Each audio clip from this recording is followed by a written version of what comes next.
बिन सद्गुरु संसार में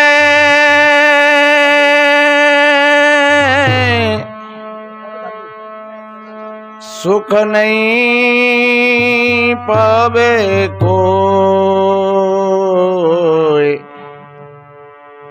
अमृत सुख जब ही मिले सद्गुरु कृपा हो। अमृत सुख जब ही मिले सद्गुरु कृपा हो।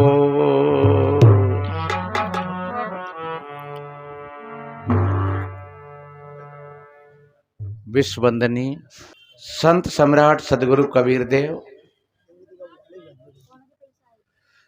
मुदमंगल में पूजनीय श्रद्धेय संत समाज,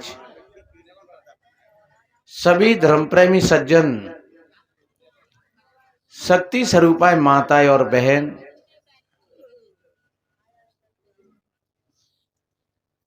वसुंधरा की गोद में खेलने वाले नन्हे मुन्ने प्यारे प्यारे बच्चे एवं बच्चियां, सभी को वंदन अभिनंदन करते हुए आप बहुत काफी देर से संतों के श्री मुख से ज्ञानमयी चर्चा को सभी भाई बहन श्रवण कर रहे और अपने अपने तरीका से गद्य और पद्य में संतों ने यह ज्ञान की चर्चा रखी। संत महात्मा जगाते हैं। कल भी निवेदन किया था कि वास्तव में जो जागृत होकर के जीवन जीते हैं उसी को जीवन जीने की कला कहते हैं। आज समाज कितना दुर्व्यसनों में, बीड़ी सिगरेट तंबाकू अंडा मांस शराब, आपस की विवादस्त बातें, लड़ना भिड़ना, और इन कारणों से हम पीछे पिछड़ते चले जाते हैं। हमारी दरिद्रता का कोई और कारण नहीं है। ये किसी ईश्वर भगवान और परमात्मा का विषय नहीं है कि भगवान ने किसी को दरिद्री बना करके भेजा हो या किसी को पैसा वाला बना करके भेजा हो। ऐसा किसी ईश्वर और भगवान और परमात्मा का विषय नहीं है। ये आप सभी भाई बहन अपने जीवन के स्वयं निर्माता हो। अपने आप को कैसा बनाना है, कैसा सजाना है। जैसे कोई चतुर समझदार बहन बेटी होती है तो वो अपने घर को झाड़ बुहार करके बढ़िया बाहर से भीतर से रोड खरंजा को भी बिल्कुल साफ सुथरा घर देखा जाता है तो बिल्कुल भले ही छोटा सा घर है लेकिन बर्तन बर्तनों की जगह पर रखे हैं साफ सुथरे, कपड़ा कपड़ों की जगह पर तय किए हुए रखे हैं, खाट पीढ़ी सब एक तरफ रखी हैं। छोटा सा घर है लेकिन कितना बढ़िया लग रहा है, अच्छा लग रहा है। उस घर को किसने बढ़िया बनाया? किसी और ने? कोई देवी देवता आए थे, किसी भगवान की कृपा थी, और कोई बहन भाई मकान तो बढ़िया बना है, बहुत अच्छी कोठी बनी है, मकान बढ़िया बना है लंबा चौड़ा, लेकिन सब जतर कतर चारों तरफ फैला हुआ पड़ा है मामला। बर्तन लुढ़क रहे चारों तरफ, कहीं खाट पीढ़ी पड़ी है उल्टी सीधी, कहीं देखा जाए तो फिर जूता चप्पल चौका में ठुकरा रहे हैं, और बच्ची बच्चा नंग धड़ंगे उधार को आ रहे फिर रहे हैं, घूम रहे हैं, बुबा में थाप दे रहे हो, बुबा पे धूल फेंक रहे हो। अब जाकर के देखो उस घर में तो क्या वो किसी ईश्वर भगवान ने बना रखा है? ये सिर्फ केवल एक जागरूकता का विषय है। जो भाई बहन थोड़े से जगे हुए होते हैं शिक्षा के क्षेत्र में, सत्संग के क्षेत्र में, तो वो अपने घर को बढ़िया बना लेते हैं। और मात्र उस घर की बात नहीं है, वो इस घर की भी बात है। ये हृदय भी हमारा घर है। एक छोटी सी बात कह करके मैं आगे सत्संग को बढ़ाऊंगा। बताते हैं कोई एक सत्संगी परिवार की बेटी थी और शादी होकर के आई। तो जहां सत्संगी परिवार होते हैं उनके बच्ची बच्चा संस्कारवान होते हैं और प्रत्येक माँ ये शिक्षा देती है, जो जागृत है वो शिक्षा देती है अपनी बेटी बेटाओं को, और शिक्षा के साथ संस्कार भी देती है बढ़िया। अकेली शिक्षा पर निर्भर मत रहना। शिक्षा में कोई भी चाहे कितना भी बड़ा व्यक्ति बन जाए, कलेक्टर बन जाएगा, एसपी बन जाएगा, कोई नेता मिनिस्टर बन जाएगा, लेकिन वो क्या करेगा? वो दूसरों के खून पिएगा।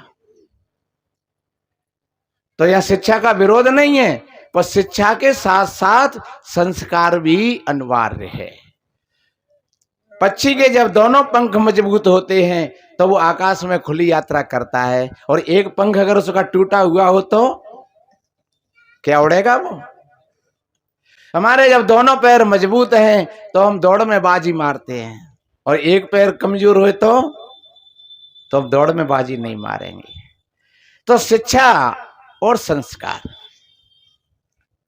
तो जहां सत्संग से जो संस्कार मिलता है और जो माता पिता जीते जागृत होते हैं तो वो अपनी संतान को बढ़िया अच्छी अच्छी बातें बताते हैं। बेटा कभी रूठना मती, लड़ना मती, बढ़िया अच्छे कार्य व्यवस्था को संभाल करके रखना, अपने घर परिवार को संभाल करके रखना, और घर परिवार में एक शिष्टाचार निभाना।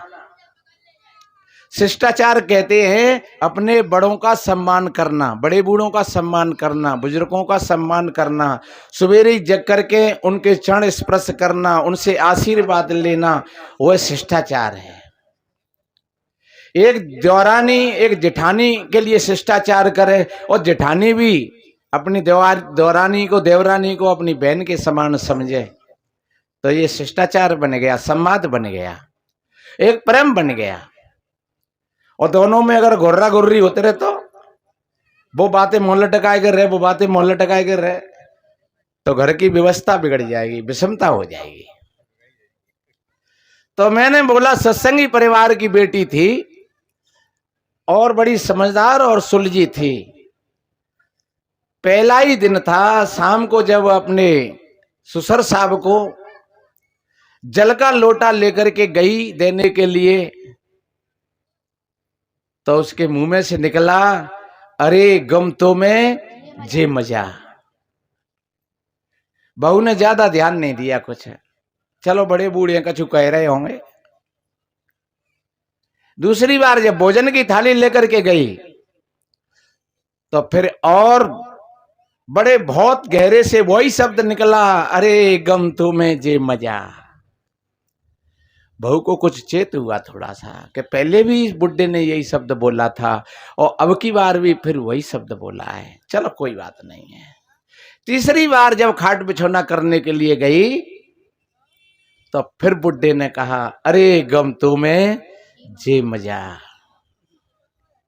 अब तो बहू को थोड़ा करंट लग गया एकदम। जाकर के उसने अपने आदमी से कहा, सुनो जी, ये तुम्हारे पिताजी हैं, इनकी दृष्टि में दोष है। मैं 3 बार गई इनके पास में तो तीनों बार इन्होंने ये बोला है, अरे गम तो में जे मजा, अरे गम तो में जे मजा, अरे गम तो में जे मजा।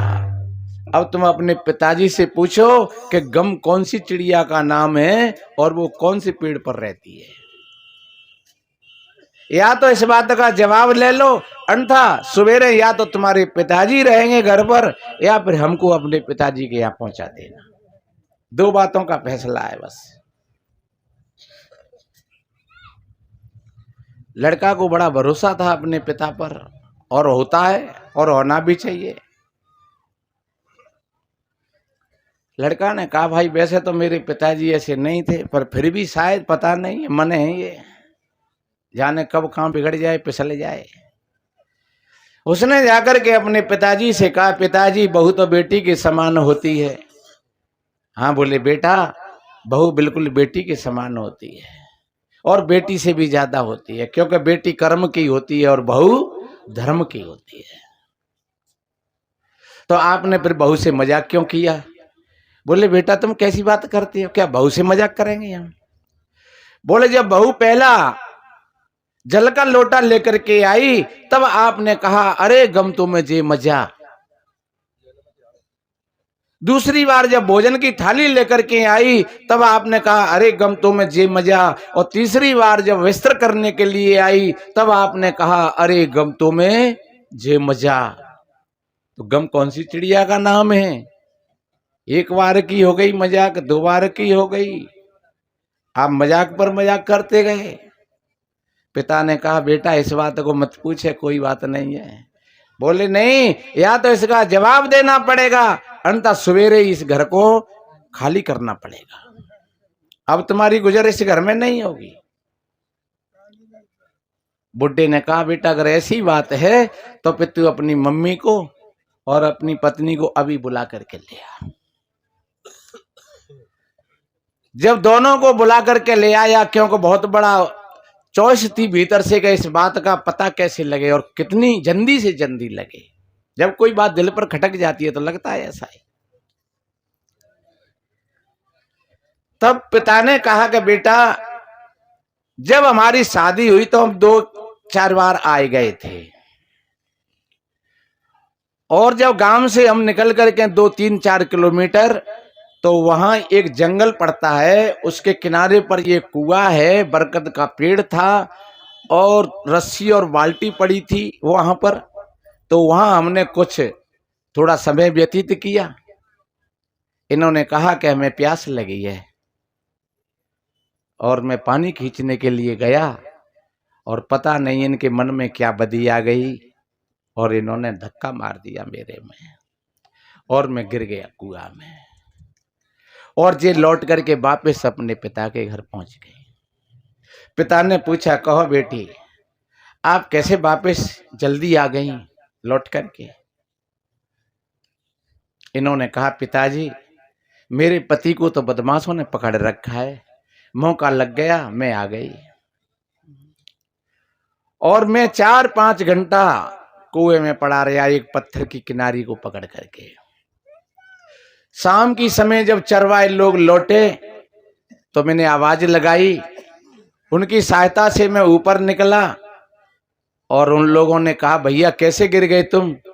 बोले गिर कैसे गए यार, पानी खींच रहे पैर फिसले गया गिर गए। और कैसे गिर गए? हाँ पानी खींच रहे पैर फिसल गया गिर गए। और शाम को जब हम लौट करके पहुंचे तब इनके पिता ने कहा कहो बेटा क्या आपको बदमाशों ने पकड़ रखा था? मैंने कहा पिताराम मेरे को बदमाशों ने पकड़ रखा था। शाम को भोजन किया और विश्राम किया और सवेरे ही भोजन प्रसादी पा करके और फिर इनकी विदाई लेकर के और फिर हम वापस गांव की तरफ आए लौट करके और उसी जगह पर आ गए। और जे बेचारी इतनी भयभीत थी, बहुत डर रही थी कि जाने पता नहीं ये हमको छोड़ करके जाएंगे कि मार करके जाएंगे, क्या करेंगे क्या नहीं करेंगे, ये बहुत भयभीत थी। लेकिन वहीं पर आकर के फिर मैंने पूछा कि अब आप बताओ आपने ऐसा क्यों किया? तो इन्होंने कहा पतिदेव मेरे से गलती हो गई। तो चलो कोई बात नहीं है, अब फिर भी ऐसा होगा? बोले अब ऐसा नहीं होगा। तो हमने वो बात अपने हृदय से निकाल करके वहीं छोड़ दी। और ध्यान रखो किसी विद्वान ने कहा है अगर गलती रुलाती है तो राहें भी दिखाती है, मनुष्य गलती का पुतला है अक्सर हो ही जाती है, सुधारे भूल जो अपनी उसे इंसान कहते हैं, पराया दर्द अपनाए उसे भगवान कहते हैं, किसी के काम जो आए उसे इंसान कहते हैं। अगर गलती रुलाती है तो वो रास्ता भी बताती है। और ध्यान रखो समझदार लोग होते हैं वो दूसरों की गलती से भी अपन कुछ सीख लेते हैं, और ना समझ लोग होते हैं तो वो बार बार स्वयं गलती करते रहते हैं। अलता गलती तो हमें कुछ न कुछ बता करके जाती है कि अब की बार ऐसा हुआ है और अब इस तरीका से अब आगे कभी ऐसा नहीं होना चाहिए। गलती हमको कुछ सिखाने के लिए आती है। गलती हमको जगाने के लिए आती है, गलती हमको बेहोशी का एहसास कराती है, क्योंकि गलती भई तो कहीं ना कहीं हम बेहोश थे। कोई भी गलती हुई है तो फिर हमारी बेहोशी में हुई है, सजगता में और जागरूकता में कभी गलती नहीं होती है। गलती पर गलती करता है उसे शैतान कहते हैं, गलती करके गलती को स्वीकार कर लेता है उसे इंसान कहते हैं, और जिसके जीवन में अगर कभी गलतियां ना हो उसे भगवान कहते हैं। ये बड़े होश की बात है मेरे भाई बहनों। बुड्ढे ने कहा, बेटा समय बीतता गया, कुछ समय के पश्चात आप जैसे पुत्र ने जन्म लिया और बहुत तुझको पढ़ाया लिखाया और तेरी शादी हो गई और तेरी पत्नी भी बढ़िया आ गई, अच्छा रिश्तेदार मिल गया। और बेटा जब बहू जल का लोटा लेकर के आई तो मैं नहीं बोल रहा था, ये भीतर से मेरी आत्मा की आवाज थी, अरे गम तो में ये मजा। बेटा अगर मैं इनको उस दिन छोड़ देता या मार देता या लौट करके मैं ससुराल नहीं जाता, इनको लेकर के नहीं आता, तो शायद आज तुम जैसे बहू बेटा मुझको कहां पर मिलते। अब बेटा बात तो ये है, और सवेरे तू अपने घरे संभाल लियो बेटा, हम चल फिर के कौन समय काट लेंगे।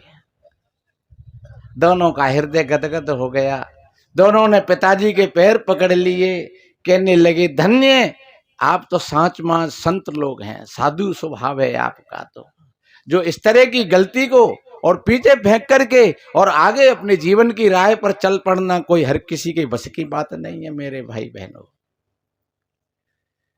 गम खा करके देख लो, गम खाना चीज बड़ी है। कभी एक भजन में गा रहे थे कोई भैया, इसकी पलट कर रहे कि गम खा के गम मत खाना, गम खाना चीज बुरी है। तो उन्होंने उदाहरण दिया कि एक बात बताओ कि स्टेशन पे गाड़ी आ गई और वो सीटी दे रही हो, तुम गम खा रहे हो, तो गाड़ी निकल जाई तो नो। और कहू तो लड़ाई है रही है और कोई दे तू चलवा रहे हो, तुम गम खा के बैठे रहे, तो त्याई चांदी फूटी जाएगी। पर नहीं, एक बात और बताएं हमें, गम का मतलब ये नहीं है, गम का मतलब ये नहीं है कि बैठ करके तपस्या करना। गम एक विवेक है। लड़ाई हो रही है किसी से, अगर तुम गम है तुम्हारे अंदर में, थोड़ा धैर्य है तुम्हारे अंदर में, तो अपने धैर्य से बड़ी लड़ाई को भी तुम परास्त कर दोगे।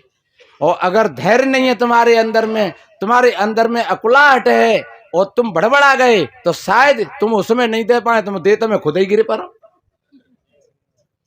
बहू में लगेगी नहीं। और तुम कई बार हमने देखा, लठिया दई, लठिया टूट गई भड़ाक, और तो न दूसरे ने दद दी। तो गम खाना ऐसी बात नहीं है, गम का मतलब एक धैर्य है, एक विवेक है। जो भाई बहन हर किसी कार्य को जो विवेक के साथ करते हैं, जो धैर्यता के साथ करते हैं, वो कभी उसमें फेल नहीं होते हैं, चाहे काम कैसा भी हो। इसलिए गम खाना बुरा नहीं है, गम खाना बहुत अच्छा है। आप गम खा करके कहते नहीं कि कम खाना और गम खाना। गम खाओगे तो आप कोर्ट कचहरियों से बचे रहोगे, और कम खाओगे तो बीमारियों से बचे रहोगे। कहते हैं नहीं, भूखे को बीमारी बहुत कम होती है, ज्यादा झिके आदमी बीमारी होते हैं। एक बार ग्वालियर जेल में हमारा कार्यक्रम था, तो 4 अफसर मोटे मोटे बड़े बड़े बैठे, उन्होंने चाय मंगाई। हमने कही, भैया तुम तो चाय पियोगे? बोले, महाराज हम तो मरीज है। मैंने कहा, चारों? हाँ कि चारों ही मरीज है हम तो। ऊपर से बड़े मोटे तगड़े दिख रहे कि हमारी तो अलग आवेगी, शुगर रहित है, और जामे तो शक्कर डरी होगी, हमारी वैसी और तरी बन के आवेगी। तो मैंने कहा, तुम्हें चारों को जी शुगर है? हाँ कि हमको चारों को ही शुगर है। और कोई भले ही गरीब आदमी है, खेतों में काम करता है, ऐसे लोगों को शुगर बहुत कमी होगी। और जो ज्यादा खाते हैं और पड़े रहते हैं और उल्टे सीधे चिंतन चलते हैं, वो सपना देखते रहते हैं, सज्जनों ऐसे लोग वो विशेष करके बीमार भी हो जाते हैं। इसलिए कम खाना और गम खाना। अगर आप 3 रोटी खाते हो, मैं अभी भजन सुनाऊंगा एक, अगर आप 3 रोटी खाते हो तो तुम 2.5 रोटी खाओ, और आधी रोटी संध्या की और आधी रोटी शाम की। 1 रोटी है गई, 1 रोटी बचा लोगे नहीं, और 1 रोटी बचा करके तो 3 से 65 के 60 दिन होते हैं एक साल के। कितने को होता है? 65। चलो 65 दल लो, 60 दल लो, कितने को दल लो। 3 से 60 रोटी हो गई तुम्हारे पास में, तो 3 से 60 रोटी कितने लोगों ने को है गई? कम से कम है जाएंगे तो 100 आदमी तो मुझे से खा ही लेंगे। और 100 आदमी का खाना अगर जहां तुम जरूरतमंदों के लिए कहीं पहुंचा दोगे, कहीं किसी संत आश्रम पर पहुंचा दोगे, जहां कहीं भूखे प्यासे इनकी सेवा कर दोगे, तो कहते हैं नहीं, आम के आम और गुठली के दाम। पुण्य बन गया? नहीं होता है। पुण्य धर्म हो गया आपका, और आप भूखे नहीं मरे, आप भूखे भी नहीं मरे। इसलिए ये 2 सूत्र हैं मेरे बहन भाइयों। अगर कोई कड़वे शब्द कह जाए, देखो किसी के शब्दों को झेलना भी एक बहुत बड़ी वीरता होती है।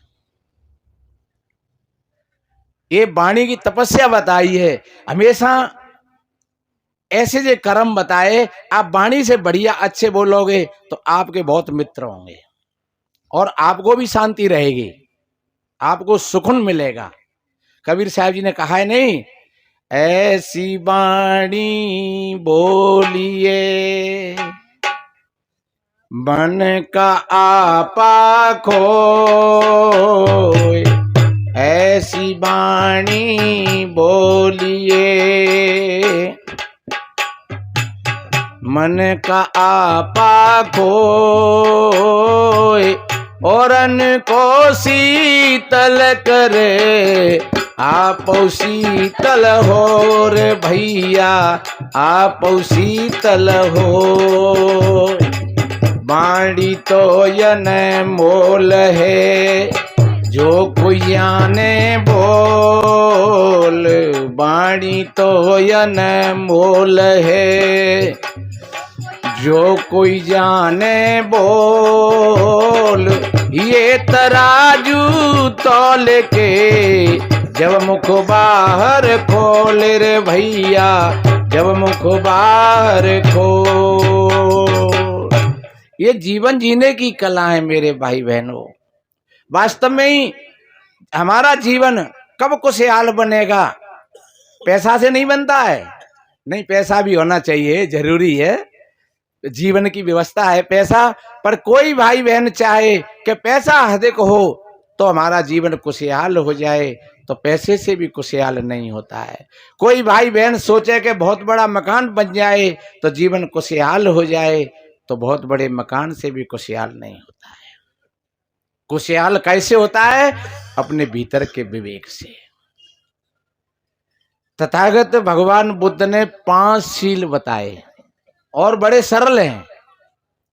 पहले हम सोचते कह रहे ये शील चरित्र को कहते हैं, और ये बात सही है, चरित्र को ही कहते हैं, पर इसमें क्या क्या आता है?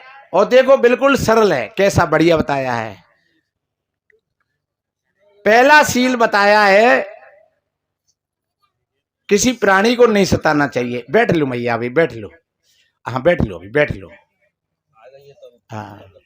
और अबे कोई पूजा करे मत आइयो है, जे कृपा करियो इतने हम पर, हाँ बाद में पूजा करियो और खूब करियो, हाँ, क्योंकि दृष्टप होता है थोड़ा। तो पहला शील है,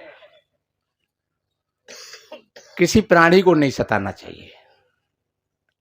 किसी प्राणी को सताओगे तो उसी प्राणी के माध्यम से तुमको भी कष्ट मिलेगा। पाणात पादाम वेरमणि शिक्षा पदम समाध्याम। किसी प्राणी को अगर आप सताओगे तन से, मन से, वचन से, तो आपको भी वो कष्ट मिलेगा। इस पर सभी संत महात्मा बराबर बराबर बोलते गए। तो कभी भी चींटी से लेकर के और हाथी तक किसी प्राणी को सताने का प्रयास मत करना। अदन्य दाना वैरमणी शिक्षा पदम समाध्याम। कभी झूठ मत बोलना, सांच बराबर तप नहीं और झूठ बराबर पाप, और जाके हृदय सांच है ताके हृदय। काम एक्षु मिच्छाचारा वैरमणी शिक्षा पदम समाध्याम। किसी प्रकार का व्यभिचार मत करना, वो पाप है। आप समाज और प्रकृति के हिसाब से जो दाम्पत्य जीवन जुड़ा हुआ है, पति और पत्नी, तो एक पुरुष के लिए एक पत्नी है और एक पत्नी के लिए एक पुरुष है, और बाकी की एक पुरुष के लिए जितनी और बहन बेटी हैं वो सब अपनी मां बहन बेटी के समान है। और ऐसे ही बहन बेटी के लिए भी कि पुरुष है तो एक है, और बाकी के जो जितने पुरुष हैं वो सब मेरे पिता और भाई और बेटा के समान है और भाई के समान है। इसको कहते हैं सदाचार, सदधन आचार। तो किसी प्राणी को नहीं सताना और झूठ नहीं बोलना और व्यभिचार नहीं करना, और मुखा पादा वैरमणी शिक्षा पदम समाध्याम। किसी प्रकार की चोरी ना करना, और नशा, बीड़ी, सिगरेट, तंबाकू, अंडा, मांस, शराब, ये सारी चीजों का परित्याग कर देना। एक बंते जी बोल रहे थे, मैंने सुना था यूट्यूब पर, और बड़े अच्छे विद्वान हैं वो, वैसे तो कभी नहीं मिले हैं, कहीं के होंगे, और लोग तो सुनते ही हैं आजकल वीडियो पर। तो उनसे ये पूछा था, ये प्रश्न था कि मांस मछलियां खाने से क्या हृदय दूषित होता है? तो देखो बंते जी बोल रहे कि नहीं, मांस मछलियां खाने से हृदय दूषित नहीं होता है। झूठ बोलने से हृदय दूषित होता है, गाली देने से हृदय दूषित होता है, चोरी करने से हृदय दूषित होता है, किसी प्राणी को सताने से हृदय दूषित होता है। अब देखो ये दो तरफा की बात हो गई। एक तरफ कह रहे हैं किसी प्राणी को सताने से हृदय दूषित होता है, और एक तरफ कह रहे हैं कि मांस मछलियां खाना कोई बुरी बात नहीं।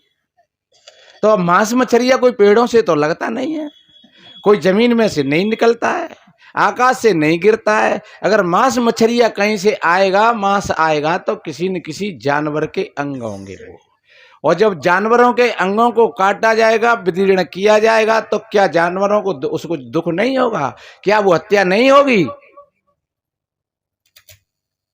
और वो कह रहे कि नहीं, बुद्ध ने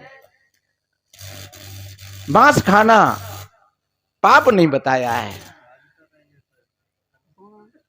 तो मेरे भाई बहनों, एक म्यान में कभी दो तलवार नहीं समाती हैं। सदगुरु कबीर साहब जी ने कहा है, एक एक निर्वारिये जो निर्वारी जाए, और दोनों मुख का बोलना घना तमाचा खाए। ऐसा नहीं,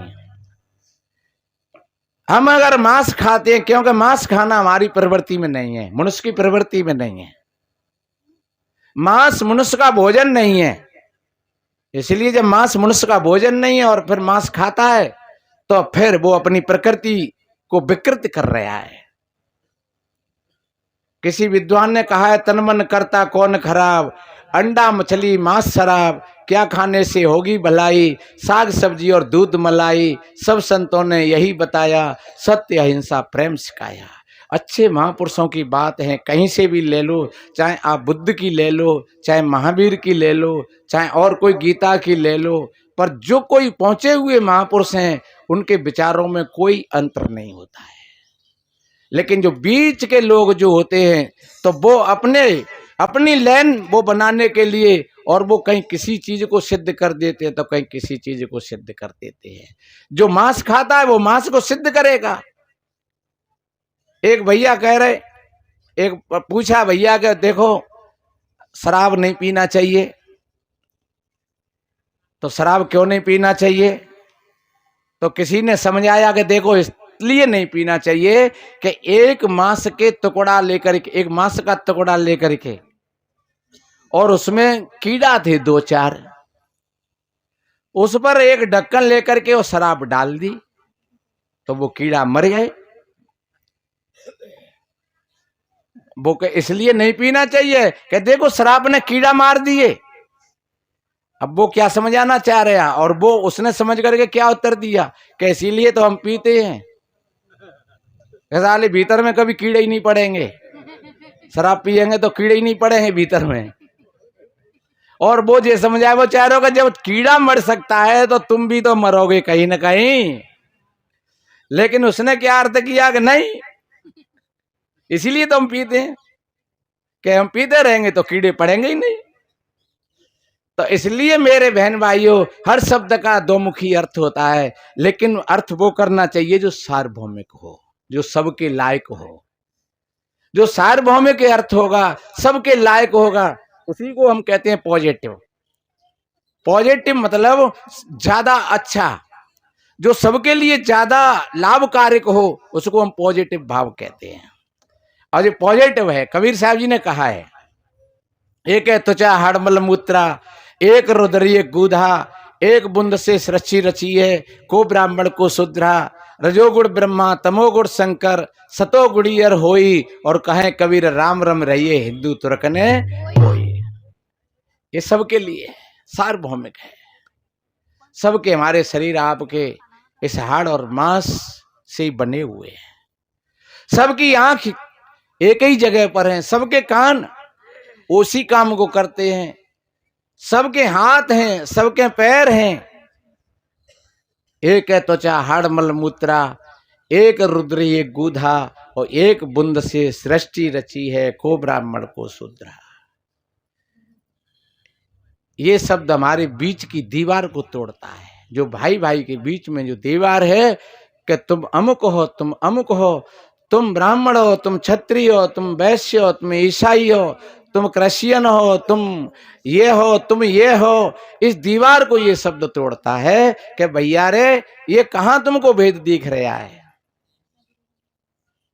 सज्जनों, ये चमड़े का झोला है, ये हाड़ और मांस से भरा हुआ है, इसके सिवा और कुछ नहीं है इसमें।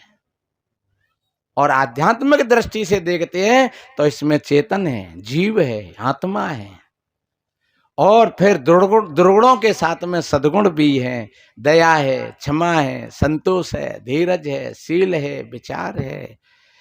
यही साधन है अपने जीवन को उन्नतशील बनाने का। जो भाई बहन इन चीजों का उपयोग करते हैं तो उनका भीतर का खजाना खुल जाता है। मैंने पहले निवेदन किया था कि गम खाना और कम खाना, एक उदाहरण के माध्यम से, उस एक उदाहरण के माध्यम से हमें हमेशा इस उदाहरण का प्रयोग करना चाहिए, इस दृष्टांत को ठीक तरीका से समझ लेना चाहिए, हमारा भी जीवन। और देखिए, घबराना मती, एक निवेदन करें, हमारे पूज्य साहिब जी, हरिहर साहिब जी विराजमान है, और थोड़े आशीर्वाद के शब्द लेकर के और प्रसाद लेकर के।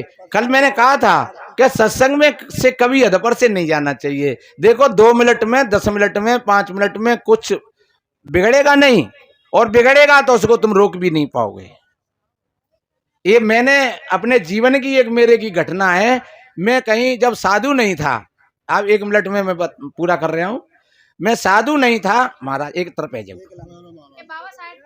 कि मैं जब साधु नहीं था और कहीं रामायण पढ़ने के लिए मैं जा रहा था।